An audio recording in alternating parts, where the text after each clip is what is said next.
What madness this Nico Raskin saga has become. Every single day there's a new chapter, a fresh twist, more noise around Ibrox, but now it feels like this story is racing towards its final pages. £13 million. That's the figure lighting up the conversation, turning heads across Europe and putting Rangers right in the spotlight. What's sitting behind that number is explosive, and it has the power to change everything. Come with me, and before we go any further, hit like on the video to strengthen our passionate Rangers community. Part 1, the price tag and the European noise. Right, let's start with the headline number because it tells you everything about where Rangers' head is at with Nico Raskin. The word doing the rounds is that the club have effectively stuck a valuation of around £13 million on him. That figure is being talked about in the same breath as a €15 million estimate from Turkey, which lines up in the same ballpark. The message is simple. If somebody wants one of Ibrox's prime assets, they are paying properly for it, not turning up with a cheeky bid and a smile.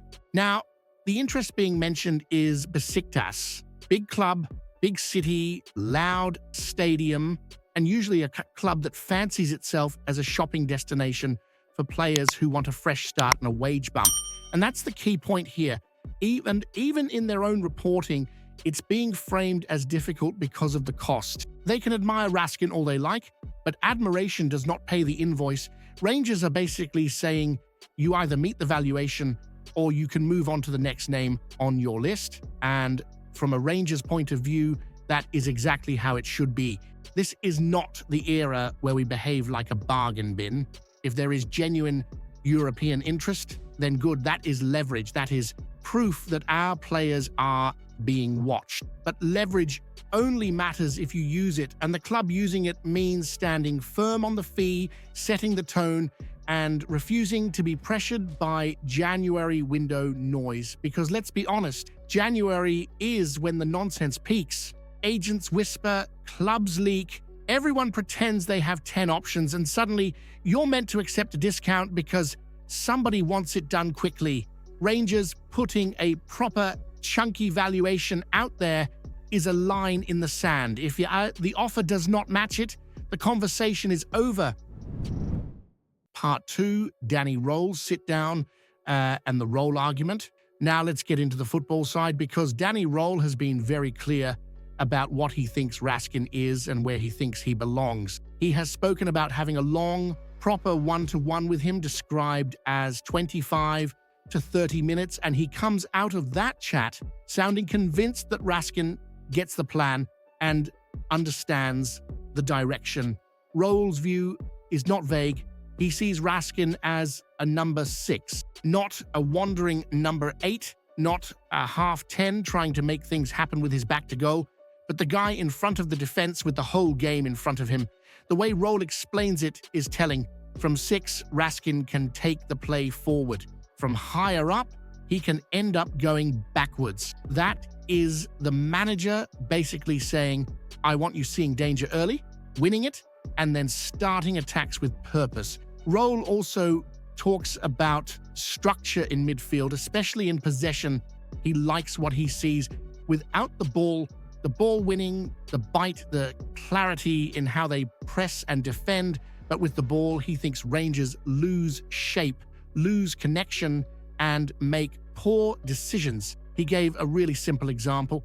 If you have option A and option B, and option B is the advantage, Rangers too often choose option A, the disadvantage. That is footballing honesty, and it is the kind of detail that tells you he's coaching properly, not just shouting generalities. So what does this mean for Raskin? It means the manager is building a role around him.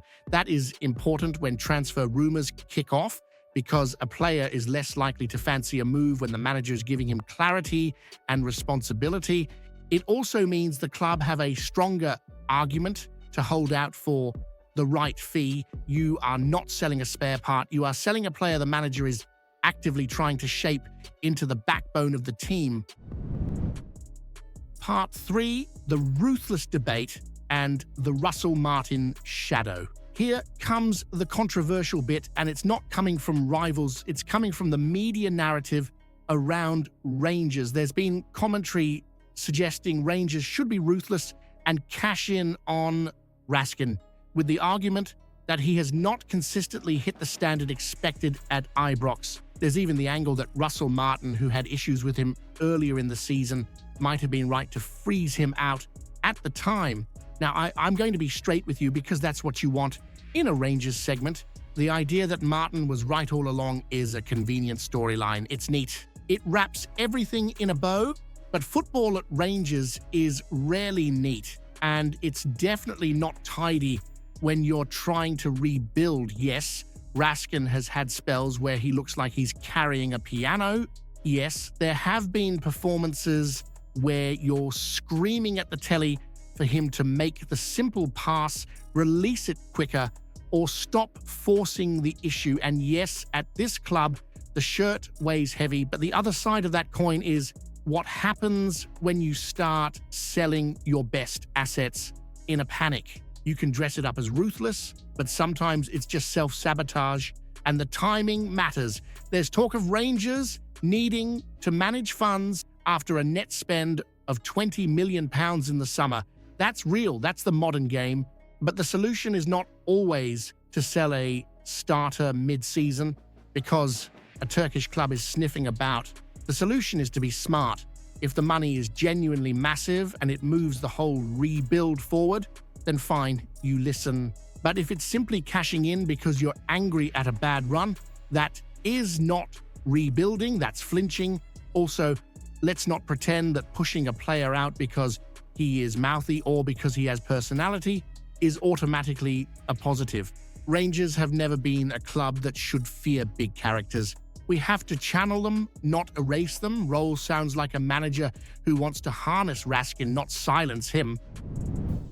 Part 4, what Besiktas can and cannot do and what Rangers should do next. So, what's the reality of the Besiktas angle? The reporting suggests they want midfield reinforcement and have multiple names. Raskin is one of them, but the same reporting basically admits that the asking price makes him difficult to acquire. There's even chatter that their plan involves tempting him with a hefty pay package, which tells you something. When a club talks wages before they can comfortably talk fees, it often means they are trying to win the player first, then scramble for the transfer. From Rangers' side, this is where you need calm heads and a hard spine. If somebody wants to test Rangers with a bid, the club should treat £13 million as the starting point, not the target to be bargained down from.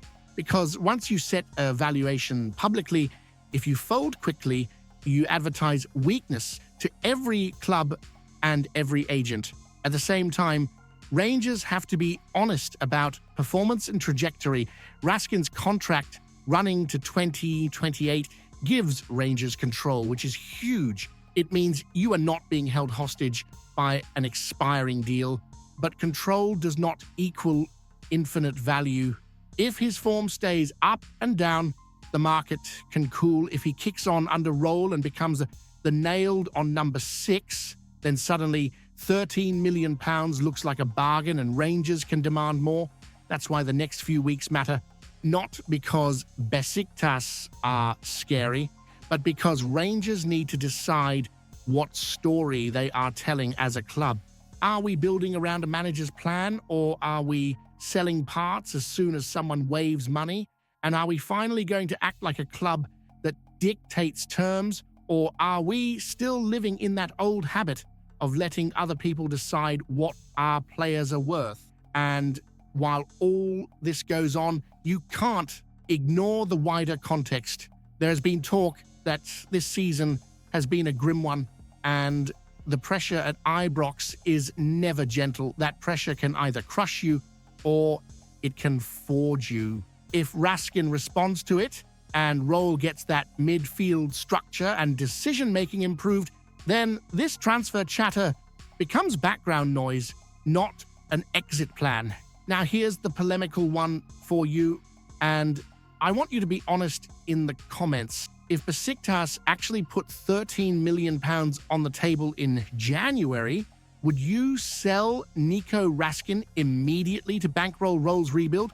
Or would you keep him and gamble that he becomes the spine of the team and proves the doubters and Russell Martin completely wrong? That's the video for today.